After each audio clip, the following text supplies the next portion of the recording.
Previous classes we have seen what is flux, what is charge. आज की class में चलो देखते हैं कूलम्ब्स लॉ, और कूलम्ब्स लॉ में mostly we shall deal about the magnitude of the force, about the vector form of representation we shall see after that. What is Coulomb's law, जो सबको मालूम होगा, like charges repel each other, unlike charges attract each other, है कि नहीं। तो थोड़ा statement को लिख लेते हैं और आगे बढ़ेंगे। कूलम्ब्स लॉ क्या कहता है?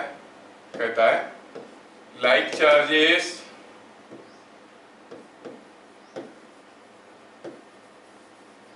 Repel each other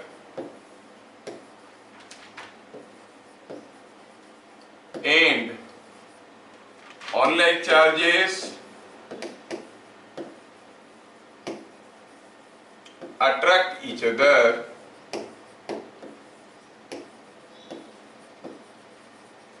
with equal and opposite faces. Equal and opposite forces along the line joining the charges.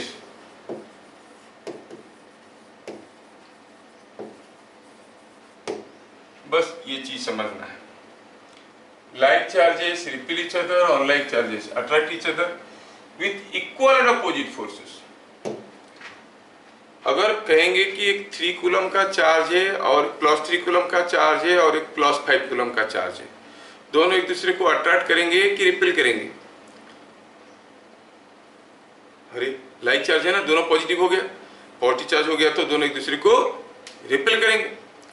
अब +3 कूलम +5 कूलम को रिपेल करेगा, +5 कूलम +3 कूलम को रिपेल करेगा। कौन जोर से रिपेल करेगा? Equal and opposite forces. That is what is Newton's third law, you know, for every reaction there is an equal and opposite reaction. Excuse me, ठीक है। अगर हम कहें कि यहां पर कोई एक चार्ज है, whatever may be the magnitude, यहां पर एक दूसरा चार्ज है, चलो मानते हैं कि ये दोनों पॉजिटिव चार्ज है, मान लेते हैं कि ये 5q है और ये 3q है, तो both of them will repel each other, and not only that, they will repel each other along the line joining them. along this line ये इसको रिपेल करेगा इधर को, ये इसको रिपेल करेगा इधर को। अगर इसके ऊपर जो फोर्स आ रहा है वो मैग्नीट्यूड F है, तो यहाँ पर जो फोर्स आएगा उसका भी मैग्नीट्यूड F ही होगा। वेक्टर फॉर्म में कहें, अगर इसके ऊपर जो फोर्स आएगा F1 है, इसके ऊपर जो फोर्स आएगा वो F2 है, then F1 and F2 are equal and opposite, means F1 vector is equal to minus of F2 vector. अगर हम कहेंगे ये F1 वेक्टर है और ये F2 वेक्टर है, तो स्टेटमेंट कहता है कि F1 vector is equal to minus of F2 vector. उतना ही लिखा गया। क्या लिखा गया? Like charges repel, unlike charges attract. अब पूछोगे सर क्यों? अब क्यों नहीं बता सकते, because it is a law. Law means law of nature. Laws are those statements which cannot be proved but can be experimentally verified. Every mass attracts every other mass. Why? No one knows. That's why it is a law. Similarly, like charges repel and unlike charges attract. जो force होगा, they will be getting equal and opposite force along the line joining them. मैं ये सारा चीज को बार-बार importance दे रहा हूँ क्योंकि सारे छोटे-छोटे चीजों के ऊपर क्वेश्चन आया है। मैं आपको बताऊंगा कैसे क्वेश्चन आया जब हम क्वेश्चन करेंगे। कूलम्ब्स लॉ का सेकेंड पार्ट हुआ the magnitude of force is directly proportional to the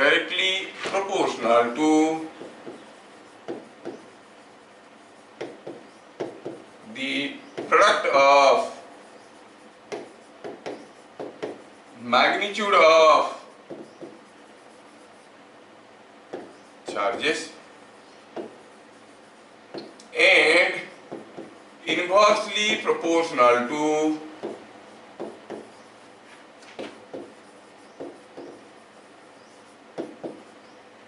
the square of distance between them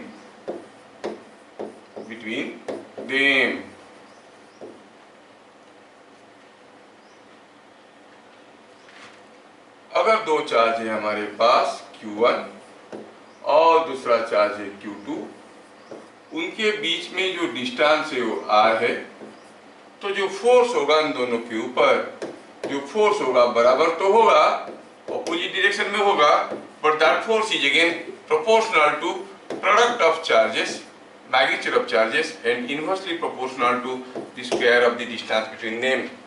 This is also one of the inverse square law, just like in case of gravitation we have seen. M1 M2 by R square was the gravitational force. You get a similar force here. Is that clear? Now, यहाँ पर जो चीज बता रहे हैं हम, magnitude of charges, product of magnitude of charges का मतलब क्या हुआ?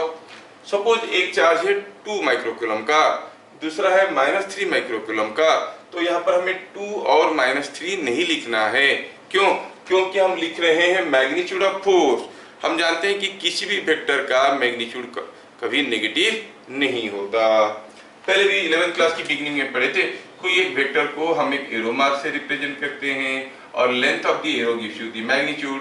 So magnitude can not B negative, length of arrow mark can never be negative, magnitude of A vector is always positive. तो हमें यहाँ पर क्या लेना चाहिए? दोनों को पॉजिटिव वैल्यूज लेना चाहिए। अगर एक 2 माइक्रोकूलम है, एक -3 माइक्रोकूलम है, don't write 2 into -3, no, it is 2 into 3 only. ध्यान रहे, तो because we are talking about the magnitude of the vector. समझ में आया? और अगर इसकी कांस्टेंट ऑफ प्रोपोर्शनलिटी को हम इंक्लूड करें तो ये कुछ दिखेगा ऐसे, k Q1 Q2 by R square। k क्या है? k is called a constant which depends upon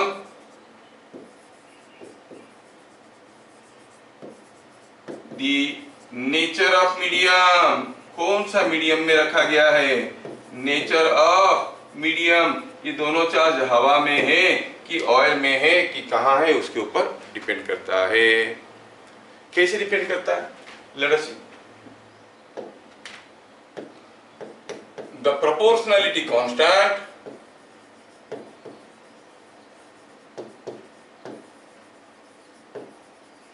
K is given by 1/4 pi epsilon, where what is this epsilon?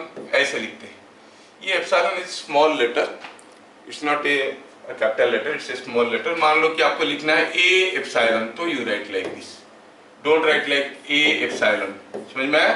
ऐसे नहीं लिखना है, ऐसे लिखना है, it's a small letter। तो हम कहेंगे कि फिर epsilon is absolute permittivity of the medium। Sir ये क्या होता है? It's one property of the medium which affects the force between two charges. ठीक है, जैसे दो मैग्नेट रखे हुए हैं, दो मैग्नेट के बीच में कुछ फोर्स है, अगर उन दोनों के बीच में एक मोटा सा किताब रख दोगे तो फोर्स थोड़ा कम हो जाता है, मतलब मीडियम क्या रह गया उसके हिसाब से फोर्स इज गेटिंग अफेक्टेड, है ना। तो एक नेचर ऑफ द मीडियम है। तो फिर कैसा होगा वो फोर्स? डिपेंड करता है वो जो किताब रखे वो कौन सा मटेरियल का रखे, what type of material is there in between the two magnets. Similarly दो चार्ज के बीच में क्या मटेरियल रखें, एयर है कि वैक्यूम है कि ऑयल है कि पानी में डुबा के रखे हैं दोनों चार्ज को, या दोनों के बीच में कोई इंसुलेटिंग मटेरियल रख दिए हैं, किताब रख दिए हैं, तो इन that case you will see the value of epsilon will change. क्या होता है इसका value? It is given by epsilon 0 into epsilon r। Epsilon 0 क्या है? It is permittivity of free space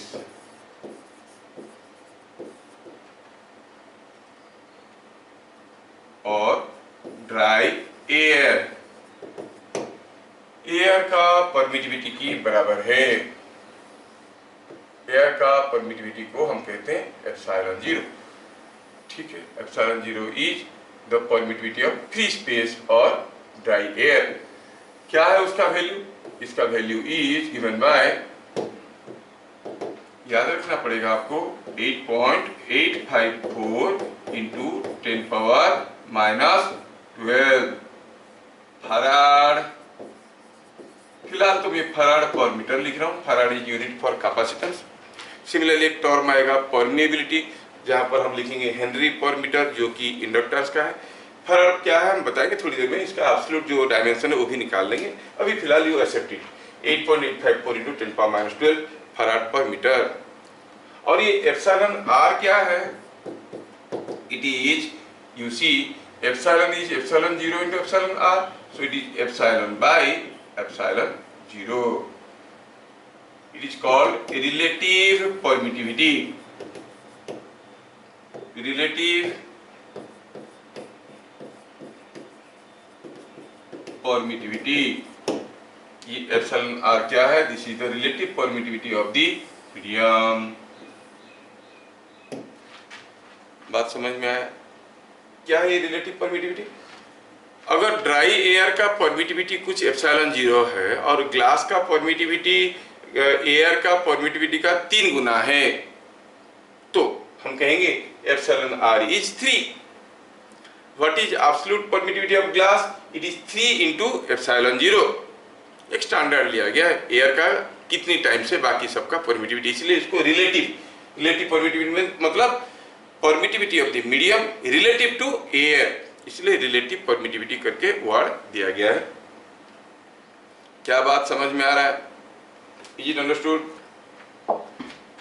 याद रखें कि ये जो रिलेटिव परमिटिविटी है, ये जो एप्सिलॉन आर है, इसका वैल्यू है, क्या बता सकते हो आप एयर के लिए क्या होगा?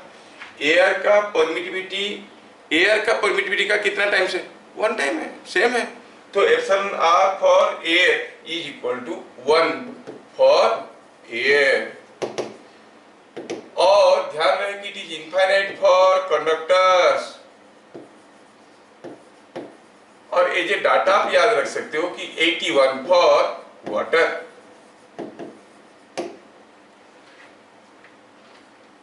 ठीक है, this is just a data, you have to remember. And one more thing, you will see 1/4 pi epsilon 0, इसका वैल्यू होता है 9 into 10 to the power 9 by value. इसका वैल्यू होता है एमकेएस यूनिट सिस्टम में 9 इंटू 10 पावर 9। क्योंकि जब भी हमें जरूरत पड़ रहा है फोर्स का, हम तो उसको के लिख रहे हैं, और अगर एयर में 2 चार्ज है तो क्या लिखेंगे? 1/4 पाई एप्सिलॉन 0। के का वैल्यू लिखेंगे 1/4 पाई एप्सिलॉन 0। तो फिर से थोड़ा देख लेते हैं। Force between 2 charges is given by k q1 q2 by r square. q1 q2 are the magnitudes of the individual charges, r is the distance between them, k is a constant which depends on the nature of the medium, दोनों के बीच में क्या medium है उसके ऊपर depend करता है। k is given by 1/4 pi epsilon, where epsilon is called the absolute permittivity of medium. How you express it? You express it as epsilon 0 into epsilon r। ठीक है, एप्सिलॉन 0 हो गया परमिटिविटी ऑफ फ्री स्पेस और dry air और vacuum, जिसका value है 8.854 into 10 power -12 farad per metre. Epsilon are क्या हो जाएगा? Epsilon is epsilon 0 into epsilon r, so epsilon r is epsilon by epsilon 0। Just for sake of example, मैं अगर आपको पूछता हूं कि बताओ कि suppose for water epsilon r is 81. Just now I have given the data. What is permittivity of water? What is permittivity of water?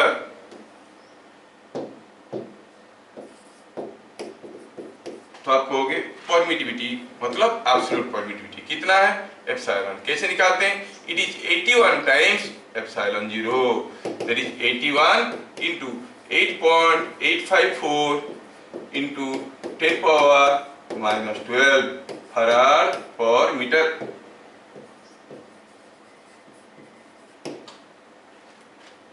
क्या बात समझ में आ रहा है?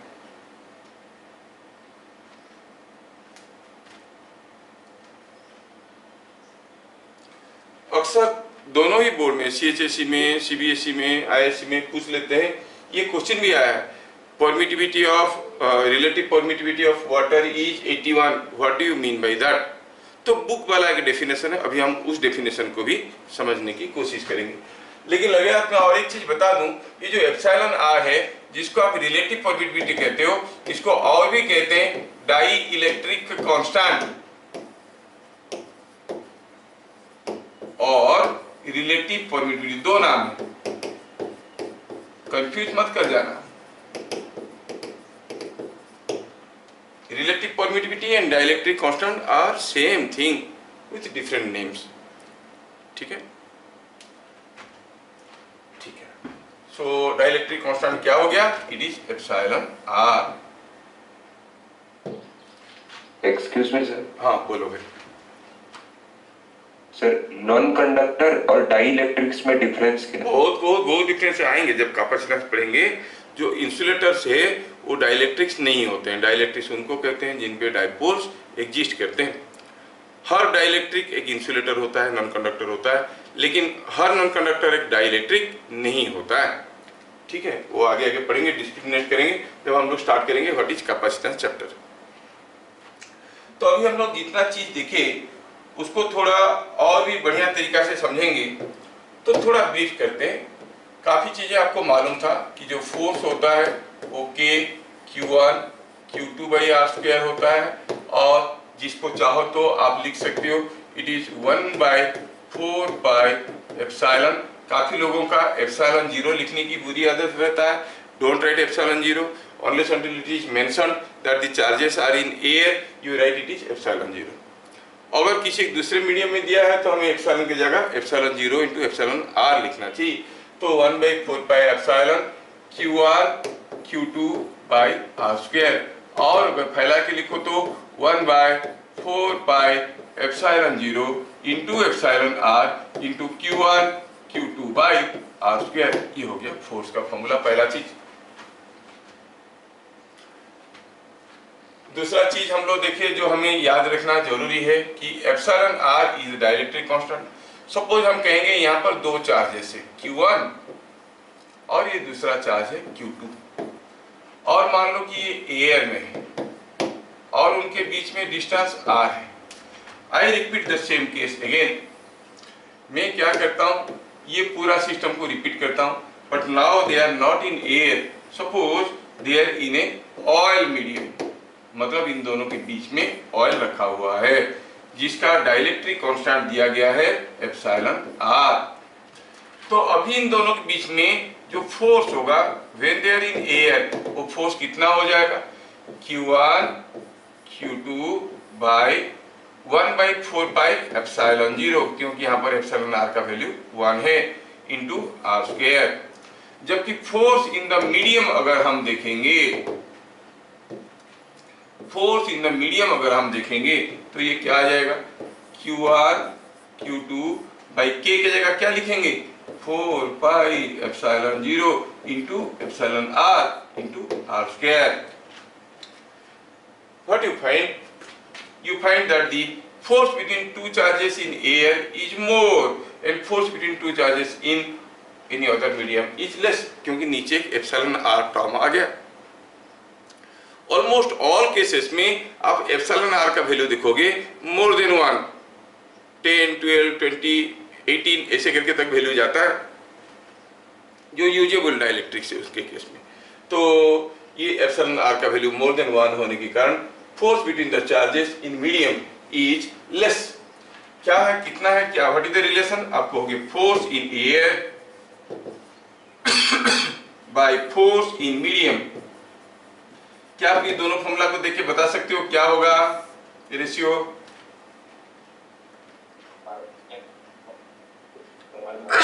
क्या हो जाएगा, इट इज एप्सिलॉन r, क्योंकि दिस बाई दिस करेंगे तो ये एप्सिलॉन सब कट पिट जाएगा, एप्सिलॉन r ऊपर आएगा। तो यही जो स्टेटमेंट है, ये स्टेटमेंट को बुक वाले एप्सिलॉन r का डेफिनेशन के तौर पे यूज करते हैं। एनसीईआरटी में भी वही डिफाइन किया गया और बोर्ड में भी वही पूछते हैं। So how you define relative permittivity और dielectric constant of a medium. ठीक है, तो क्या लिखेंगे, डेफिनेशन क्या लिखेंगे, लिखेंगे dielectric constant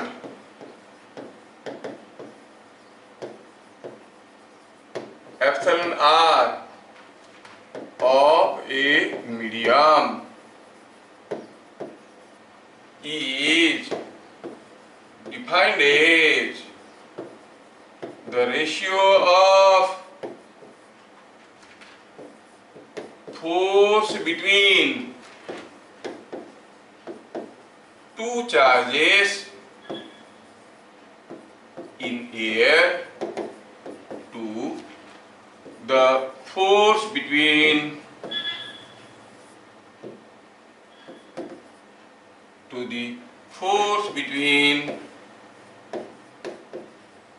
same charges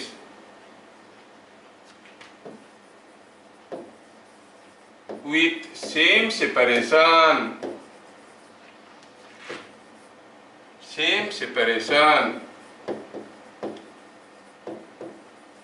in the medium। कोई मीडियम का रिलेटिव परमिटिविटी क्या है? आप दो चार्ज ले लीजिए, एयर में उन दोनों के बीच में फोर्स पता कर लीजिए, उतना ही डिस्टेंस मेंटेन करके उसी दो चार्जेस को उसी मीडियम में डुबा दीजिए। अब देखिए फोर्स क्या है, force in air by force in medium is epsilon r. चाहे तो अपने आप को स्ट्रेंथन करने के लिए आप लिख सकते हो force between in air by force in medium, ये याद रखना है एप्सिलॉन आर का वैल्यू। क्या आप बता सकते हो what is the unit of epsilon r? The ratio of forces. So it is a unitless quantity, इसका कोई यूनिट नहीं है, इसका कोई यूनिट नहीं है। सीएचएससी वालों को बार बार पूछता है व्हाट इज द यूनिट और what is the dimension of dielectric constant. No unit, no dimension.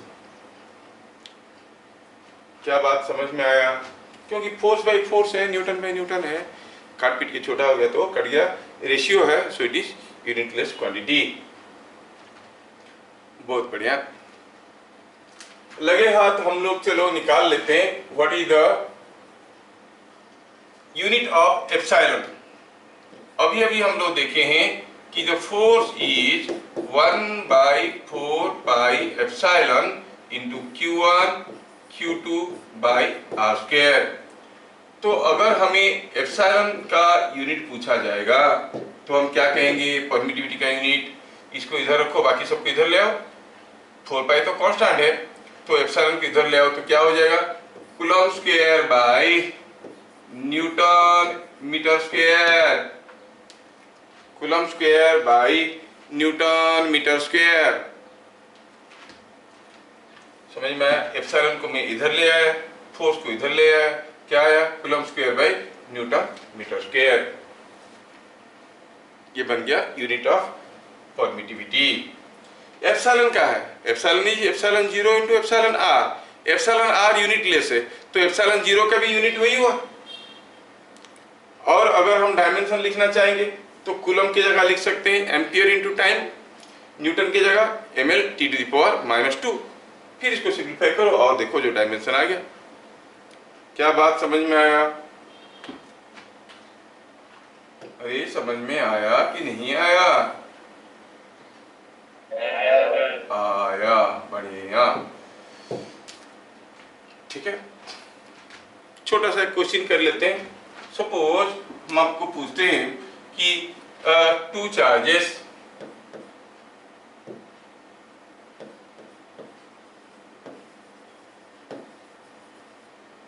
(4 microcoulomb and -2 microcoulomb are at 0, 0 and 30 in air. Find the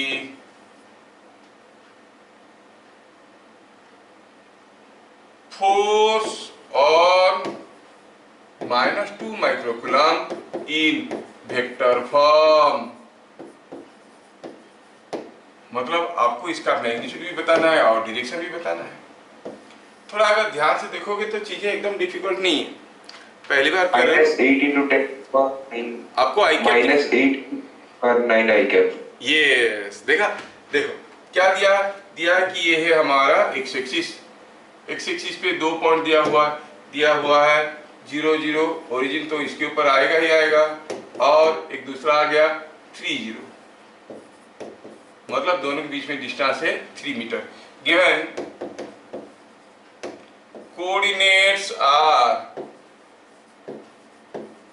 in metre, ये ध्यान रखना मीटर में होना जरूरी है।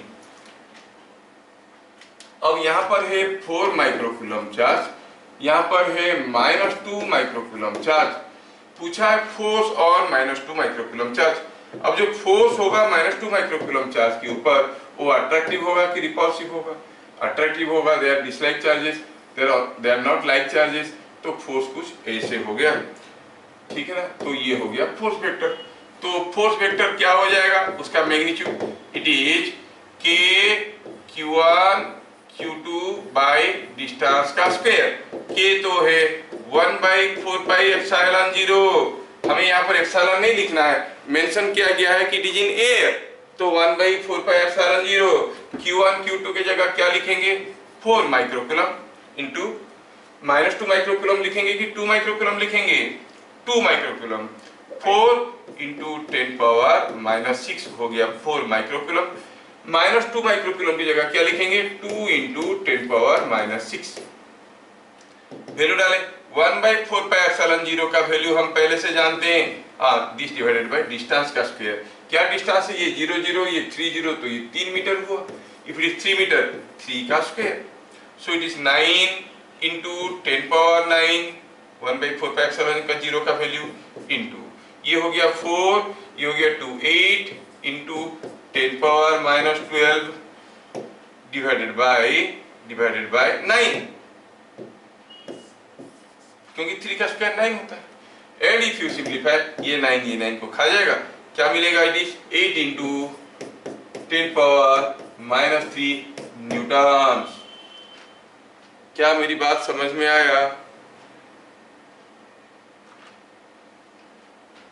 कुछ बोलोगे तब ना मुझे समझ में आएगा। Is it understood? यस, ठीक है।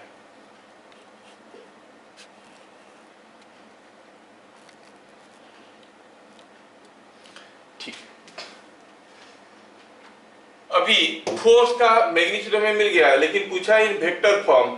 अगर हम कहेंगे ये 0 0 है, ये 3 0 है, मतलब आपका एक्स एक्सिस कुछ ऐसा है, और ये वेक्टर किधर को है, in the opposite direction of X axis. क्यों? क्योंकि they are unlike charges, they will attract each other.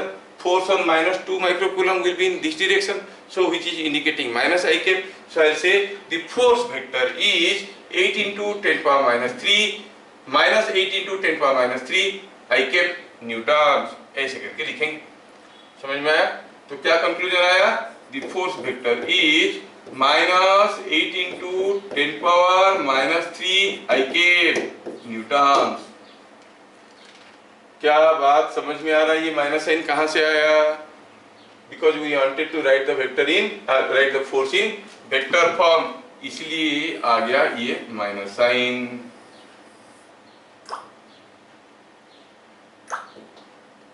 आया समझ में? ठीक है।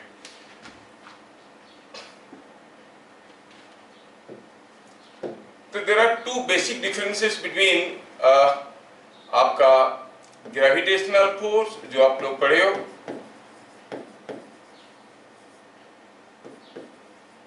And electrostatic force.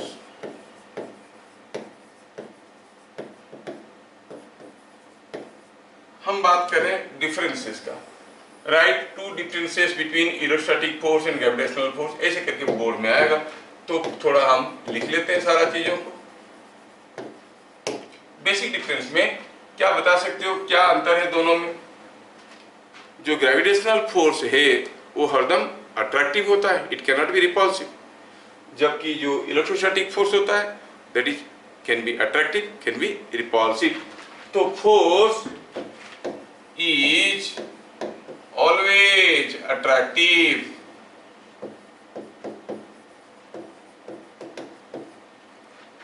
here force may be attractive or repulsive.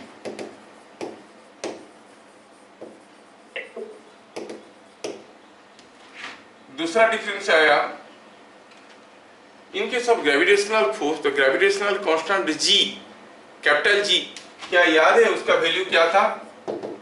6.67 into 10 power minus 11, which was constant, which was not changing. It was a universal gravitational constant. It was independent of the medium between the two masses. है कि नहीं? दो मास रखे हुए हैं, ये m1 है और ये m2 है, उनके बीच में कुछ भी रख दो, फोर्स तो वही रहेगा, अट्रैक्टिव रहेगा. Force does not depend upon the medium between the masses, जबकि यहाँ पर ये डिपेंड करता है. हाँ बोलो. फोर्स, सर वो आपका वीडियो फ्रीज. हाँ वही मैं देख रहा हूँ, सुन लो. Force is independent of medium between masses. लेकिन यहां पर क्या है दूसरे में? Force depends on nature of medium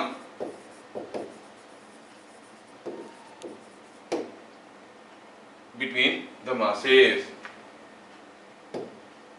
ठीक है, force depends on nature of the medium between the masses.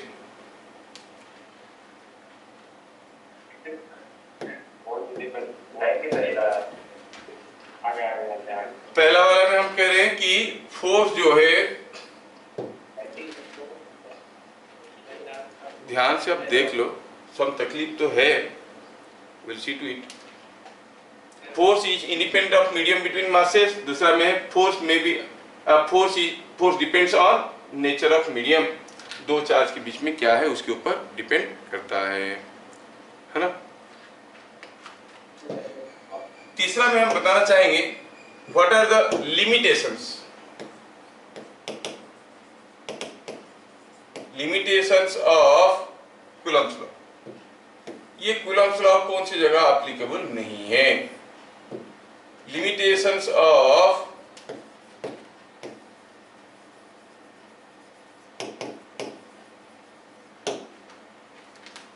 What are the limitations of Coulomb's law? We want to know. Just a minute.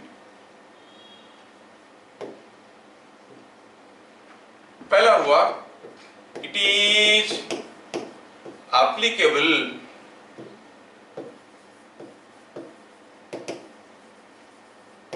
only for point masses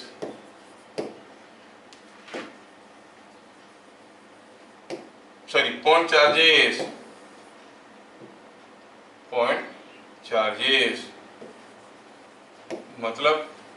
मतलब यहाँ पर एक charge है, यहाँ पर एक चार्ज है. पॉइंट चार्ज मतलब क्या है? The charge is having no volume, it can be accommodated at a particular point. तो हम कूलम्ब्स लॉ में लगा सकते हैं, अगर ये Q1 Q2 है और इनके बीच में डिस्टेंस R है तो फोर्स हो जाएगा K Q1 Q2 by R² हो जाएगा. लेकिन सोचो कि सपोज हम कहेंगे कि यहाँ पर कोई एक डंडा है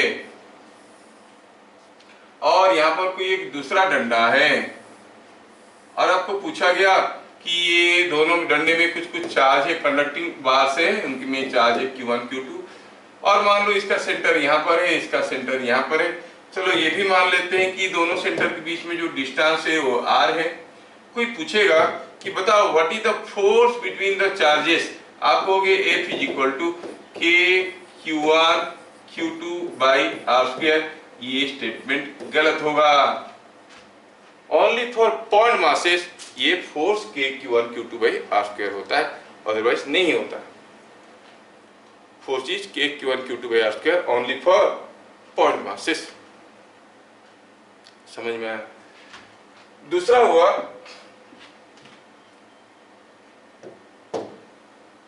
हुआ कि अगर दो चार्ज के बीच में हम डिस्टेंस को ज्यादा करेंगे तो ऑब्वियसली फोर्स कम हो जाएगा। Suppose this is what is the distance between two charges and this is the magnitude of the force. दो चार्ज के बीच में जब डिस्टेंस ये था, मान लो कि फोर्स कुछ ये था, ऐसा था, ठीक है। अब अगर डिस्टेंस ज्यादा करेंगे तो ऑब्वियसली जितना जितना ज्यादा दूर जाएंगे फोर्स घटने लगेगा, the force will decrease like this. और अगर पास आएंगे तो फोर्स बढ़ेगा बढ़ेगा बढ़ेगा, लेकिन एक पर्टिकुलर लिमिट के बाद suddenly drop down to zero, फिर से ये जीरो हो जाएगा। That means this force is not applicable over all ranges of distances. जब डिस्टेंस कुछ ऐसा है, मतलब of the order of 10 to the power -14 metre, जो कि न्यूक्लियस का रेडियस है, उस रेंज से कम हो गया तो आप देखोगे Coulomb's law will not be applicable. किसी न्यूक्लियस के अंदर जो दो प्रोटॉन्स है उनके बीच में जो फोर्स है, वो force Q1 Q2 by r² से आप नहीं निकाल सकते हो। Why? Because distance between them is less than the radius of nucleus. क्या बात समझ में आया? So this force is applicable only when the distance is substantial. तो क्या लिखे यहाँ पर हम लोग? The force formula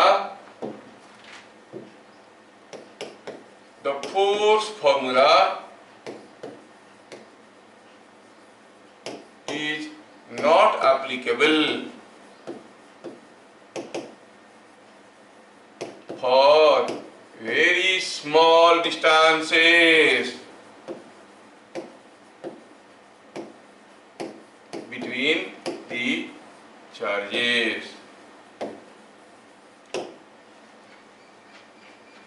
समझ में आया? तो दो लिमिटेशन हुआ, एक हुआ it is applicable only for point charges. तो फिर अगर हमें ये डंडे के लिए फोर्स निकालना पड़ेगा तो क्या करेंगे? पॉइंट चार्ज किसको कहेंगे? जिसका वॉल्यूम काफी छोटा है। देखो ये दो डंडे के बीच में भी फोर्स का formula Q1 Q2 by r² हो सकता है। कब? When they are behaving as point charges, मतलब they are point charge हम किसको कहते हैं? बाय डेफिनेशन अगर कहेंगे the size of the charge must be very small। Very small बोलना तो काफी नहीं है, स्मॉल मतलब smaller than what? Smaller than the distance between them. मान लो कि ये जो कंडक्टिंग बार है इसका लेंथ है 4 सेंटीमीटर, इसका लेंथ है मान लो कि समथिंग लाइक 10 सेंटीमीटर, ठीक है। और इन दोनों के बीच में जो डिस्टेंस है say that is 1 kilometre. Then in that case you will say the distance between the two charges is very large as compared to their individual dimensions, so they can be treated as point charges. समझ में आया क्या? तो अगर इन दोनों के बीच में डिस्टेंस बहुत ज्यादा होगा तो हम ये फॉर्मूला लगा सकते हैं Q1 Q2 by r², else नहीं लगा सकते। समझ में आया? ठीक है। दूसरा हुआ कि when the distance between the two charges is very small, you cannot apply the Coulomb's law वाला फॉर्मूला। तीसरा इंपॉर्टेंट पॉइंट हुआ there will be a force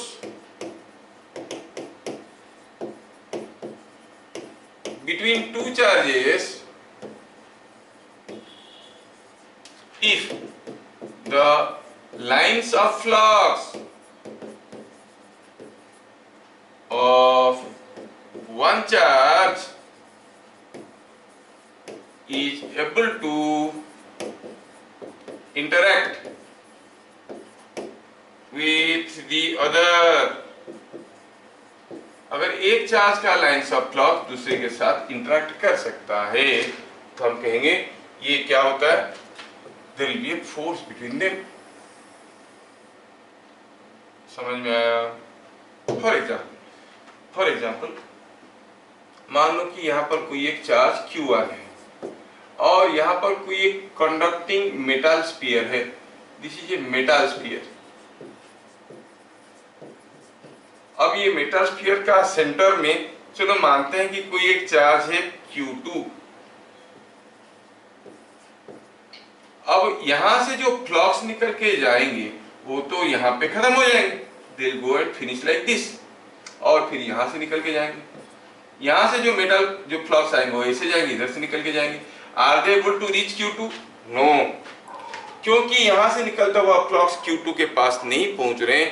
कोई पूछेगा what is force on Q2 due to Q1, आप कहोगे 0, जबकि दोनों के बीच में एक अप्रोचेबल डिस्टेंस है, तो आप कहोगे फोर्स इज 0। समझ में आया क्या? तो अब ये चीजों को हमें याद रखना चाहिए। थोड़ा सा इसका मैं स्पेस बना देता हूं so that I can write. Okay, see है।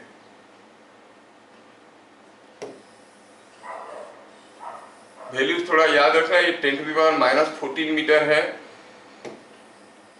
तो ये जो हम लोग अभी एग्जाम्पल देखे, इसमें क्या कहेंगे हम?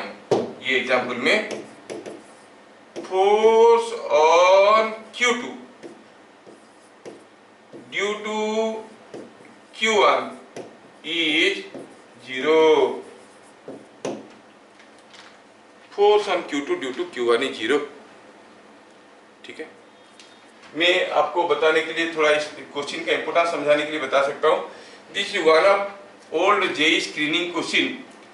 ये here is a big metal, solid metal with two voids, two empty spaces inside the metal। ये कोई एक मेटल है और उसके अंदर दो गड्ढे हैं। ठीक है, इस मेटल के अंदर दो गड्ढे हैं। ठीक है, और ये जो गड्ढे हैं इसके अंदर रखा है चार्ज Q1, यहाँ पर रखा है Q2। पूछा है what is the force between them. तो यहाँ से जो लाइन्स ऑफ फ्लक्स निकलेगा भैया, वो तो आके यहाँ पे खत्म होगा और इधर से निकल के जाएगा। यहाँ से जो आएगा वो इधर से निकल के जाएगा, है कि नहीं? They are not able to interact with each other। तो in this case what is the force between Q1 and Q2? आप कहोगे force between Q1 and Q2 is 0। समझ में आया? आप देख लेना, ये ओल्ड जेईई क्वेश्चन है।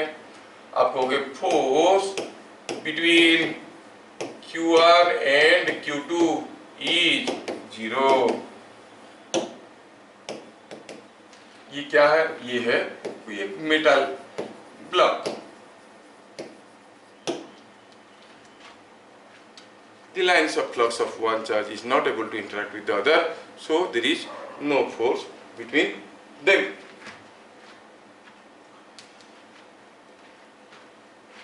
ठीक है, अभी मैं आपको और एक चीज देता हूं जो जेईई में आया था, आप कर सकते हो उसको।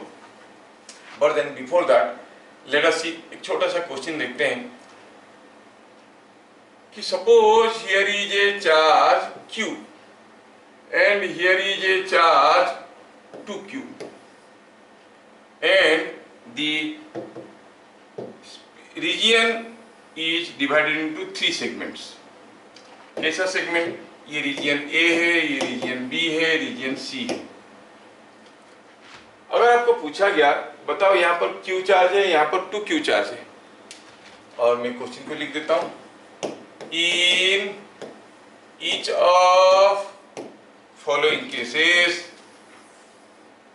in each of following cases,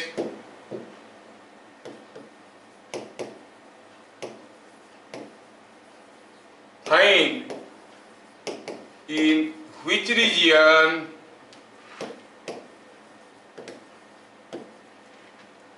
a charge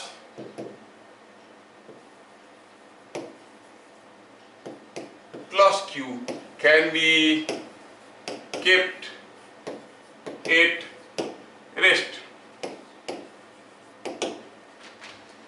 कोई चार्ज प्लस Q को कहां पर हम रेस्ट में रख सकते हैं? रीजन A में, रीजन B में, रीजन C में। सोचो तो, क्या हम कोई चार्ज को रीजन A में रख सकते हैं? यहाँ पर कहीं अगर रखेंगे प्लस Q कूलम चार्ज को, तो ये लाइक चार्ज होने के कारण ये रिपेल करेगा और ये भी रिपेल करेगा, दोनों एक तरफ वो ढकेलेंगे, तो net force will not be 0। तो क्या होगा? भाग जाएगा। तो यहां पर तो रह नहीं सकता। It can not remain in equilibrium in this zone. Can it stay in this zone? Yes और नो? यहां पर रखेंगे तो ये ढकेलेगा और ये भी ढकेलेगा, नहीं रह सकता। क्या ये यहां पे रह सकता है? सोचो, यहां पर अगर कोई प्लस Q कूलम चार्ज को रखेंगे तो ये 2Q इसको रिपेल करेगा इधर को, प्लस Q रिपेल करेगा इधर को। हाँ यहाँ पर नेट फोर्स जीरो होने का कोई चांसेस है। That means that plus Q coulomb charge can be kept in equilibrium somewhere in region B. क्या बातें समझ में आ रहा है? बाकी लोगों का ये सब तो सुनाई नहीं दे रहा है।